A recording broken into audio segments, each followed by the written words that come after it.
There's a wonderful line from the Jesuit poet Gerard Manley Hopkins that leads in very nicely to what I want to say about the sacramental life. It's also the theme of a book I've recently written called Witness to Wonder, the World of Catholic Sacrament, which of course I'd be only too delighted to have everybody buy and turn me into a best-selling author and then invite me to give talks. Anyway, back to Hopkins. His line has to do with the mysterious movements of grace. And Hopkins says, grace rides time like a river, which has always struck me as a lovely image. In other words, grace doesn't just skim the surface.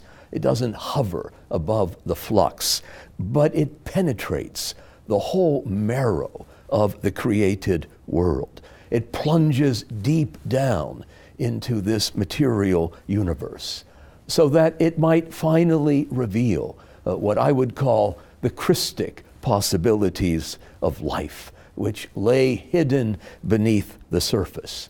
And when you think about it, that is exactly how Christ comes to us, how he took on our human condition. He didn't assume only the surface, but immersed himself in the very depths of time and space. He marches, therefore, to the very limit of the finite world. In short, Christ is the chief sacrament. He shows us the face of the Father. I think of that wonderful exchange between Christ and Philip, who wants to know, when will you show us the Father? And Jesus responds, I think with maybe a touch of asperity, when he says, Philip, have you been with me so long and still you do not get it? If you see me, you see the Father. In other words, Jesus is the icon of the Father's love. Which brings me back to the book and the audience I had in mind when I wrote it. Any educated and orthodox Catholic who may be convinced of the abstract importance of the sacraments, but is yet unaware of the sheer grandeur and sweep of the Church's sacramental vision. For people like that, the book aims at nothing less than to enrapture them for a world that is wrapped in wonder and delight.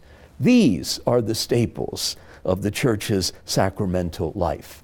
And the advantage in seeing things that way is that everything becomes an occasion of grace, a way of signposting our journey home to God. As Eric Gill reminds us, it's not just Dante who speaks to us of God, but so do the daisies, the dewdrops, and the dung.